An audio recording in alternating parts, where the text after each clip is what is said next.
आजाद Hindustan live, सच के साथ। प्रयागराज महाकुंभ से प्रारंभ हुई बालक दास जी महाराज की कोट खप्पर तपस्या बड़वाह के सुंदरधाम आश्रम में जारी। बड़वाह में विश्व शांति जगत कल्याण के लिए मां नर्मदा के उत्तर तट स्थित सुंदरधाम आश्रम के महंत श्री बाबा बालक दास जी महाराज की बसंत पंचमी से गंगा दशहरे तक 4 माह की कंडों की तेज आग के बीच प्रयागराज महाकुंभ से शुरू हुई कोट खप्पर धुनी तपस्या प्रयागराज महाकुंभ से आने के बाद से सुंदरधाम आश्रम में भी जारी है।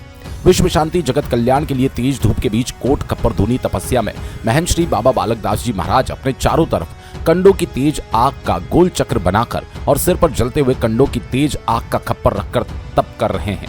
आश्रम के ब्रह्मलीन श्री श्री 1008 सुंदरदास जी महाराज ने 58 वर्षों तक इस तपस्या को किया। इसके बाद गादीपति श्री श्री 1008 महंत बालक दास जी महाराज भी 46 वर्षों से इस तपस्या को निरंतर करते आ रहे हैं।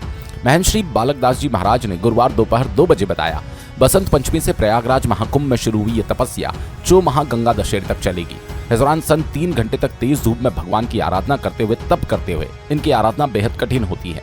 संतों द्वारा 18 सालों तक निरंतर तप करने के बाद ये तपस्या पूरी मानी जाती है। 18 साल का समय 6 चरणों में पूरा होता है। पहले चरण में पंचधूनी, ये 3 साल का होता है। बसंत पंचमी के दिन इसकी शुरुआत होती है, जिसमें 3 घंटे तक संत तपस्या में लीन रहते हैं। पंचधूनी में 4 जगह आग जलाते हैं और 5वें स्थान को सूर्य देव मानते हैं। ये चरण पूरा करने के बाद सप्तधूनी होती है। इसे पूरा करने में भी 3 साल लगते हैं। इसमें 6 जगहों पर आग जलाते हैं और 7वां सूर्य देव की गर्मी लेते हैं। तीसरा चरण द्वादश और चौथा 84 धूनी होती है। ये भी 3-3 साल चलता है।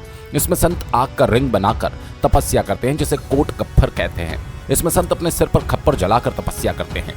बड़वाह से हिमांशु जैन की रिपोर्ट। बोलो श्री रामचंद्र भगवान की सीतानाथ समारम्भम रामानंदाय मध्यमाम अस्मदाचार्य पर्यंतम वंदे गुरु परम्पराम परम्पराम। देखो इस बार क्या हुआ, हम लोग सब प्रयागराज में तीर्थ में थे, कुंभ में।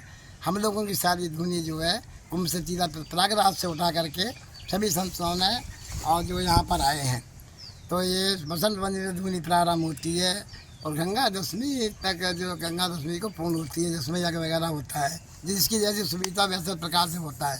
अब यहाँ पर जो है बसंत पंचमी धुनी संत भगवान उठाते हैं, तो धुनी का तो बड़ा बड़ा महत्व है। धुनी पंचधुनी, सप्तधुनी, द्वादश धुनी, 84 धुनी, कोट धुनी, खप्पर धुनी, ये 3-3 साल का जो रहता है हम लोगों का। अब इसमें क्या होता है बताइए, जैसे जो है सीताराम 4 3 12 महीना का साल होता है, तो 4-4 महीना इसमें क्या होता है, बहुत से जो है जल सैया लेते हैं, बहुत से जो है मेडम्बर लेते हैं और बहुत से अग्नि तप करते हैं। 4 महीने इसका अग्नि तप चलता है। 4 महीने मेडम्बर जाने बरसात में पेड़ के नीचे रहना, और 4 महीना जल, जैसा बहुत सी जगह जो तीर्थ तो महात्मा जाकर गंगा जमुना अपने जल 4 बजे जाकर के गले गले जल में ध्यान साधना करते हैं 2 घंटा 4 घंटा। इस प्रकार से 4 महीने का रहता है ठंडी में। और जिनके जहाँ पर जो है गंगा जी का व्यवस्था नहीं है, गंगा जी नहीं है, तीर्थ नहीं है, वहाँ पर महात्मा अपने आश्रमों में 108 घड़ा बढ़ाते हैं।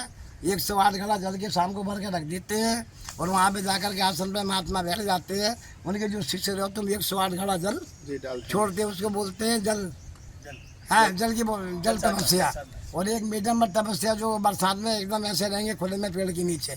और ये अग्नि तप, जिसको जो सूट कर जाता है, जिसको जैसा सुविधा हो उस प्रकार से महात्मा तप करते हैं। हजारों लाखों महात्मा प्रयागराज में धुनी उठाते हैं, तो संत भगवान जो करते हैं अपनी ये करते हैं। संत बिटप सरता गिरिधरनी पर ये तेरे सबन की करनी। संत भगवान अब यही चाहते हैं, सर्वे भवन्तु सुखाने हैं, सर्वे संतु निरामया, सर्वे बद्धानि पश्यन्ति माँ का साथ। सब में कहते सब शांति रहे, सुखी रहे। इस प्रकार से जो महात्मा अपने लिए नहीं करते हैं, महात्मा दूसरों के लिए करते हैं। इस प्रकार से संत की जो लीला बड़ी, संत की जो लीला है, भगवान भी कहते हैं कि मोती यदि संत कर लेगा। क्यों कहते हैं कि संत ही सारा मार्ग बताते हैं। भगवान कैसे है कि हमारे जीवन का उद्धार कल्याण करने के लिए संत ही हैं। तो संत की महिमा बड़ी विचित्र है। उस संत की महिमा को किसी ने पार नहीं पाया है, पर वो ये कि जान ले जो जाने नहीं हारा। जो जानता है उसी को जानते हैं भगवान। भगवान की बड़ी कृपा है और भगवान कहते हैं तपस्या करना चाहिए। तो सृष्टि के उषा काल में आप उतार उठा के देखो वेदों को, तपा तपा तपा, शुरू में ये शब्द आया है ब्रह्मा जी का कि तप करो, तपस्या करो, तपस्या से सब कुछ होता है। तब बल शंकर करें सवारा, तब बल सिद्ध में मारा, तब यदार सब सृष्टि भवानी करें जाए तब बस जिए जानी। ब्रह्मा विष्णु महेश सब तप के प्रताप से ही सारी सृष्टि रखते हैं, अवतार करते हैं, श्रृंगार करते हैं। कथा बहुत लंबी चौड़ी है, इस थोड़े शब्द में यही बोलूँगा। आप लोग जहाँ तक होता है संत सेवा, गौ सेवा, ब्राह्मण सेवा करते रहना, त्यागी संतों की मूर्ति की सेवा करते रहना और अपना जीवन का आनंद लेते रहना। इन्हीं शब्दों के साथ श्री राम जी के चरणों में समर्पित करते हुए वाक्य को, पुष्पांजलि को, जय सिया राम, जय सिया राम, नर्मदे हर।